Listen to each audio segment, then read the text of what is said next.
Hello and welcome back to Kestis Forest. Well, it's finally here. The Atari 2600 Plus released this weekend, and I've had it in my hands for a couple of days now, so I thought I'd give you some of my initial thoughts, some of the pros, and some of the cons. Now, I'm sure by now there are plenty of unboxing videos all over the internet, but here it is, the quick guide, the context of the package, so you get yourself a USB-C cable and an HDMI cable, but sadly no power brick, which is a little bit of a disappointment there. And as you can see, it's nice and compact, and when I compare it here to my original, it's a little smaller, and you can see the front's a slightly different colour, but generally speaking it's a pretty good match. Now, unlike some of the more modern consoles, this is designed to play with actual physical cartridges. It doesn't have any games installed at all. And one of the games I thought might be quite good to try is Kaboom from Activision with the original paddle controllers here, because I want to know if the original paddle controllers work well with the new one. And just fishing through some games here, I found my original copy of Berserk, so I can compare it with the new Enhanced Edition, which I picked up as well. And as you can see, I've got plenty of 2600 games to test and one 7800 game to test as well. Now, one of the things I was most looking forward to about this was the new controller, because it's supposed to be an exact replica of the original, compatible with the original hardware too, and it really does not disappoint. It is absolutely spot on. It feels perfect in the hand, exactly like my original, although it is a little stiffer because mine is well worn. And you do get about a foot extra in cable length, which means you can sit very slightly further away from the TV. I also want to try out my Speed King here, which featured in a previous video, because I want to see if that's compatible too. So without further ado, let's play some games. Now, what better game to start with than Cubert, which is one of my favourite games, well, ever in the arcade, but also on the Atari. It's a great version, and this feels absolutely like playing on the original hardware. It's really great. Now, I've got Return of the Jedi loaded up here because this isn't an original Atari game or an Activision game. It's truly a third party, so I wanted to know if this would run, and of course it does really well. Although I am pretty bad at this game, I don't really know what I'm doing. Frostbite, however, I'm very comfortable with. This is a really great game. It's a little bit like Frogger, and yeah, again, plays absolutely great. No problems at all.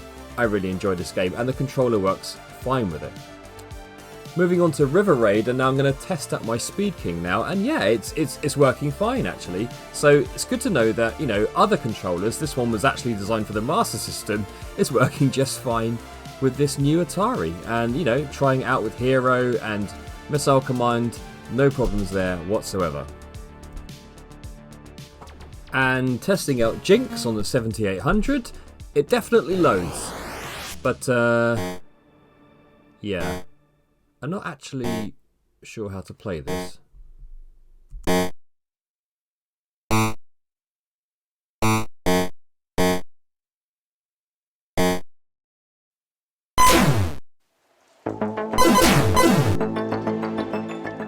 Berserk! Now, I know how to play Berserk. This is a great game, but I thought it would be fun to compare the new version of Berserk with the old one. And as you can see, the artwork's pretty similar.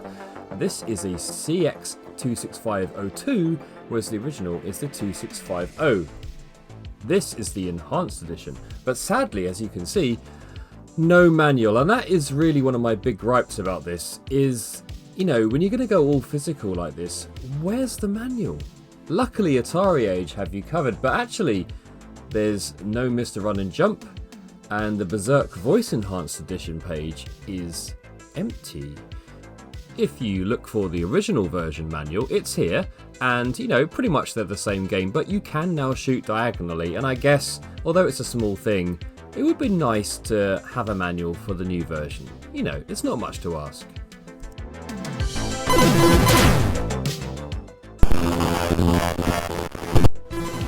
But actually, just turning our attention to the game itself, it plays really well. There are only minor differences, and I think this version has been actually around for a while now. But yeah, it's got voice enhancements on it, and you can now shoot diagonally. But other than that, it is pretty much the same game.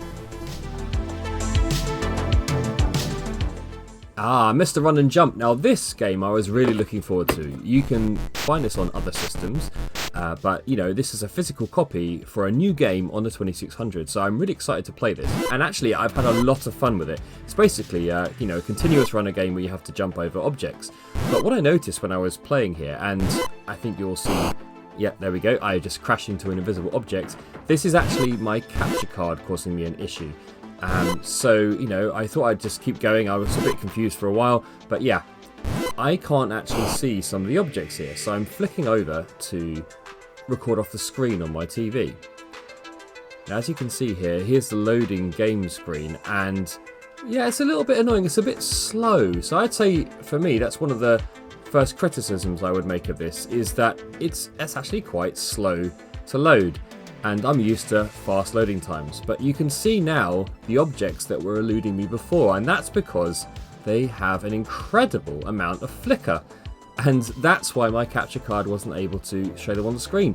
The ladder here has flicker as well, which is a bit strange. So whereas there's no flicker on this particular monster here, there is on this one and this object to jump over here. So it's a bit strange and a bit inconsistent, but yeah, this game has a hell of a lot of flicker, which, to be fair, is an original 2600 kind of problem.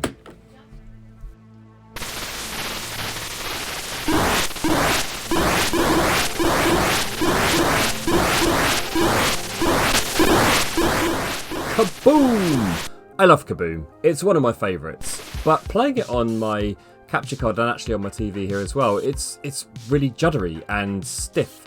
And my paddles work fine, and if I show you here some footage of me playing this on my original 2600 on the CRT, it's nice and slick and analog and lovely, and I actually really enjoy the way this game is so fast and, you know, insane. If I show you side by side, you can see how slick it is on the right and how sort of juddery it is on the left, but actually you can also see that the graphics are quite different. It's a wider paddle on the 2600 Plus and quite narrow on the original. Now, I don't know whether that's something that's happening with the ROM when it's being dumped and you're actually getting a different version. I don't know. Maybe to make it easier to play. It's very strange, but I don't really know what's going on there.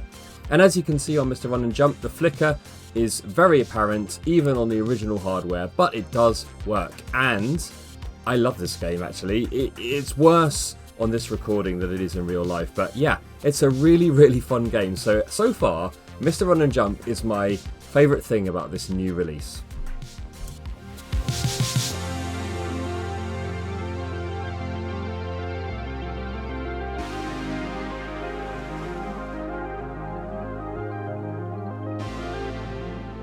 I think I've done this jump once. And as you can hear, the voice enhancement works on the 2600 original hardware, which is pretty cool. I'm very excited about that. I did not think that was going to work. But as you can see, this is the new cartridge. The graphics look really weird on mine. The colours are all strange. And I don't know if that's just my Atari and my composite mod that's doing that or what. I don't know. But yeah, it looks really different on here. But I still don't know what he's saying there. And lastly, the multi-cart that you get within the 2600 Plus pack itself just features 10 original games from Atari that you probably have got on many collections elsewhere. But these will all work on your original hardware and the new hardware. And it's not a bad selection of games, but if you really want to explore the library, then you are going to have to spend a bit of money. So it might be worth thinking about that. And the other points that I've made today, it might be better to buy yourself maybe some kind of collection on a modern console. Well, that's it for this week. I hope that's been helpful, and I will see you next time on Kester's Forest.